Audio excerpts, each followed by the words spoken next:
Welcome to Cebu Safari Park. If you're planning to visit this safari, watch this first. Before you come here, there are few things you should know. How to get here, how tickets work, what surprised us, and what we wish we know before arriving. This can easily make or break your visit. This is not a quick stop. This is a half-day experience. So let us walk you through exactly how it went for us, from transport, payment, and trans timing, so you can decide if this is the right for you. What are we waiting for? Let's start with the hardest part. If you are short on time or traveling with family, take a taxi and agree on the price first before. If you want to save money and do not mind a longer trip, take the bus and start early at North Bus Terminal. Both options work well. It really just depends on your budget and schedules. In our case, we took a taxi directly from Fuentes Mania to Cebu Safari Park. The ride took around 2 to 3 hours depending on traffic. We paid about 2,500 pesos for the taxi. At the end of the trip, the driver asked for an extra 500 pesos. Important tip, always agree on the total price before getting into the taxi so there are no surprises later. Taxi is the fastest and most comfortable options, especially if you're traveling with family and kids or leaving late. Ticket payment was straightforward, but this is important. Not everything works the way you expected. Prices vary depending on weekend and weekdays and activities included. We strongly recommend checking the official prices before coming so there are no surprises. This part confuses a lot of visitors. But to give you a heads up, regular rate weekdays or weekends and holidays is 1,300 per person, and weekdays, non-holidays, 1,100 per person. Children rate are based on height. Between 2 feet to 3 feet is 50% discount from regular rate, and below 2 feet is free of charge. Senior citizen or PWD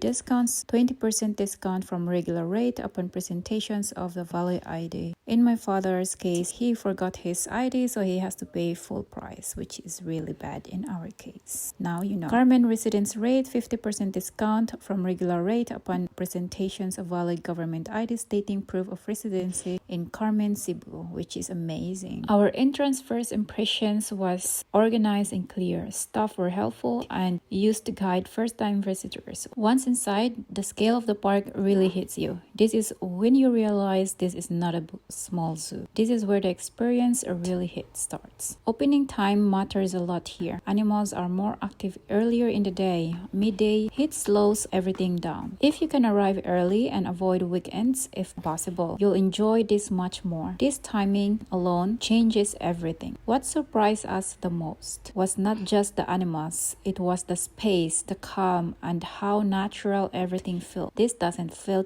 rushed, it feels intentional. And that's why people stay longer than planned. This place is great for families, animal lovers, and people who want something different from beaches. If you're expecting fast rides or loud attractions, this might not be for you. But if you love real experiences, keep watching. Wear comfortable clothes, bring sun protection. I heard from our driver that you are not allowed to bring any food and water inside since they have their own facilities for food and drinks. We paid almost 200 pesos for the one meal chicken and rice. It was delicious and amazing for the whole family and included drinks already or iced tea. But if you want to save the foods and drinks, it's better eat outside before coming in. But that's if you are not going inside the park the whole day. Otherwise, you're gonna be really hungry because it's a long day. And most importantly, give yourself time. This is not a rush experience. This is meant to enjoy slowly. In our unplanned trip, we are lucky to be able to catch up for the feeding animals, especially the tiger feeding and the bird show. But we missed the giraffe feeding. The main highlight, you ride through large open areas where animals roam freely. Animals come very close and you experience them. This part alone already makes a visit worth it. Animal viewing areas, you can walk through and see different animals in spacious enclosures. The park is large, so expect a lot of walking.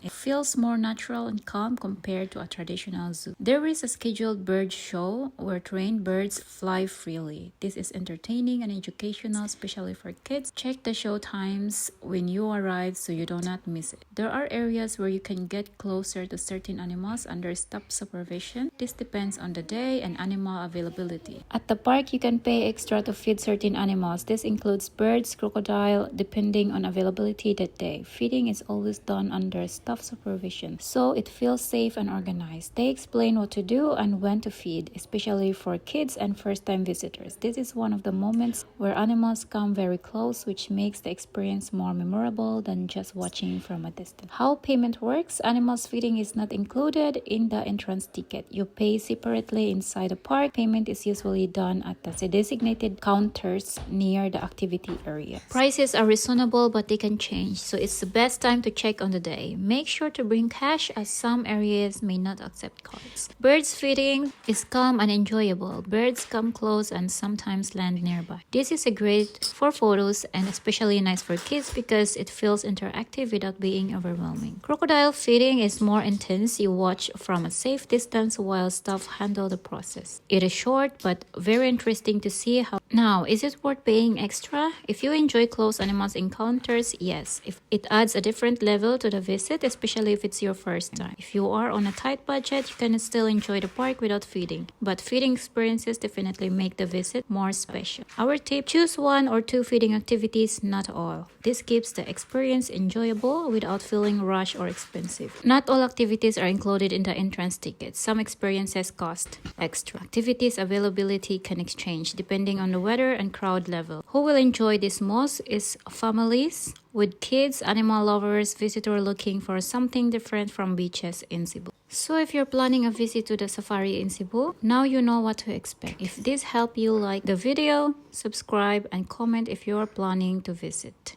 And if you're already here in Cebu, this might be one of the most memorable days with your family or alone. Closing time is 5 p.m. and last entry is earlier than closing time. Follow for more. Here is Yonel. If you haven't been in Oslo, I'll put the link in the description box below. Things to do more here in Cebu.